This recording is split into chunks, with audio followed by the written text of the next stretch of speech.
Can't believe nobody picked this up. But the first thing that I noticed that Bivol keeps his feet really far apart, and he likes to swing his back foot around to create an angle for his jab and get up on his back toe. But in doing so, he puts all his weight on his front foot and leaves himself very vulnerable at times. Like right there, look, he's up on his back toe, and now his weight is on his front foot, and he moves it, and for a split second, he's in the air and off balance, and all you have to do is attack, and he's vulnerable right there.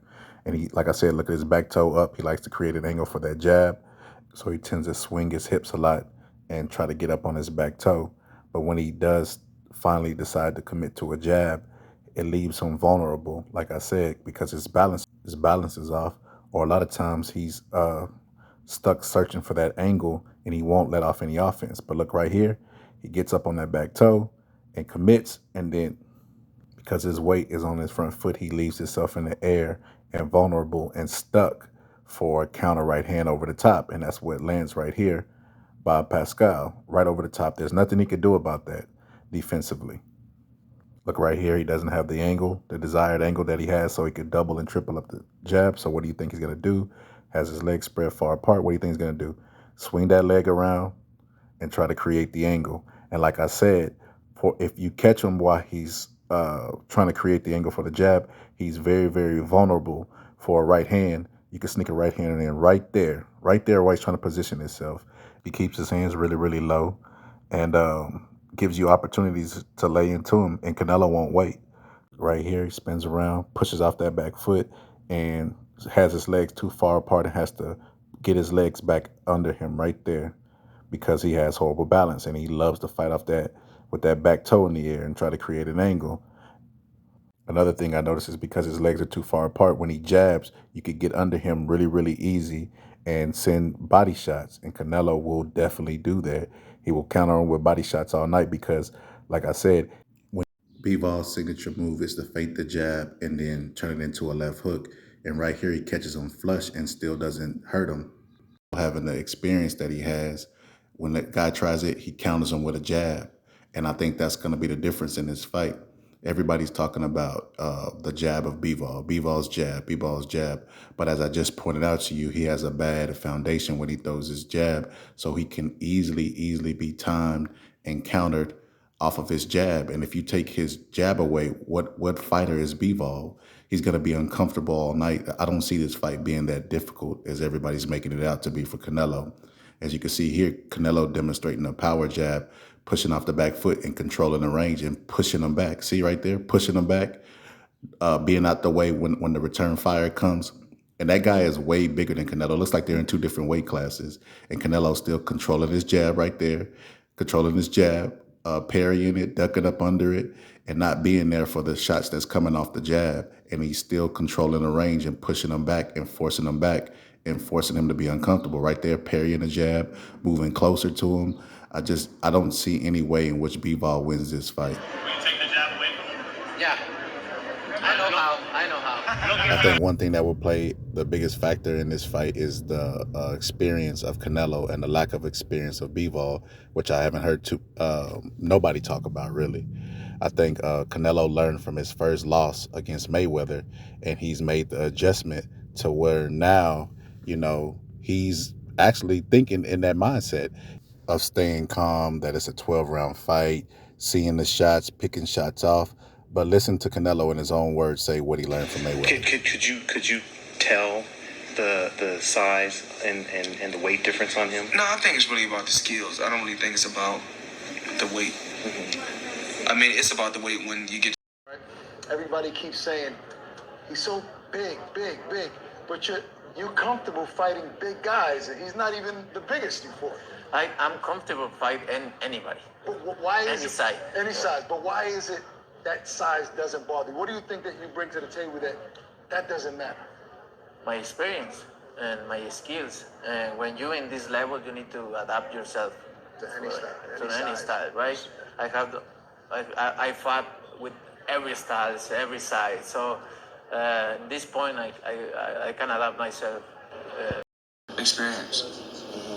Yeah. At this big stage, and making adjustments and knowing how to adapt and knowing how to catch shots and knowing how to roll with shots. So I think that if Canelo take B-Ball's jab away, he won't have the experience to make the adjustments, with that being said. And I just see him backing him up to the rope, landing body shots, and ultimately stopping him with the left hook. I think the left hook's going to be the key in this fight, but also the right hand.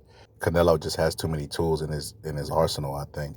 You know, Canelo reminds me of a Komodo dragon where he bites you and you think you got away.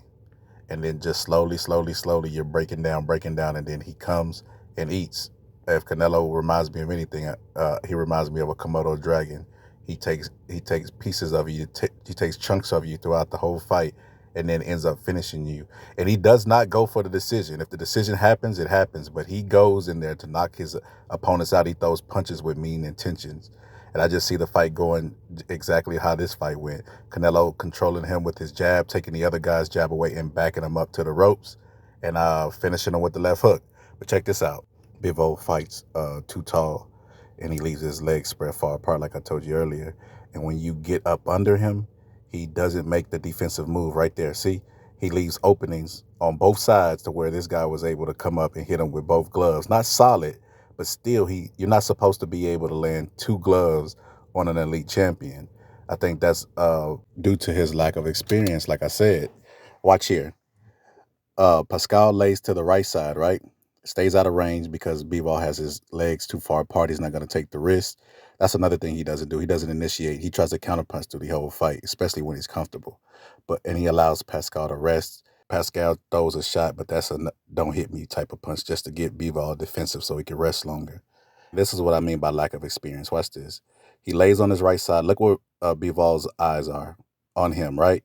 He doesn't know he's trying to set him up for a right hand, and then the right hand comes over the top. He allowed Pascal to BS him, lay on his right side, and, oh, I'm not a threat, and then come over the top with a right hand. And that's due to his lack of experience.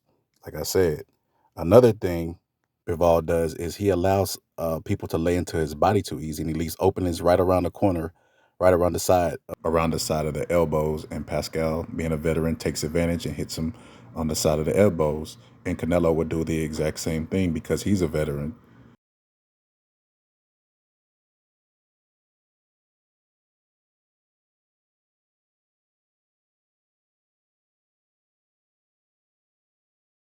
Because of Canelo's experience and because he knows he has to start fast, I don't see this fight going the distance. I see Canelo stopping him late. Bivol tends to drop off past the 8th round. But watch here. Notice whose style this looks similar to. Come forward, block the punch with his gloves, putting pressure on him. Bivol looks uncomfortable. He steps to his right and forces Bivol back to his right. And Bivol, as I told you earlier, is not comfortable going that direction. He'll throw punches to that direction, but it's mainly to get him back to resetting his shots. And every time he was on the ropes, you know what he got caught with in the Pascal fight? Guess what? A left hook, because he's vulnerable for that punch. And that Canelo throws a very excellent left hook, and I think that's why I think that would be the key to this fight. Look, dips down up under B-ball and throws a left hook and catches him flush. Because Bivol's foundation is messed up, he can't return fire, and he lands a right hand on the side of the gloves where the opening was.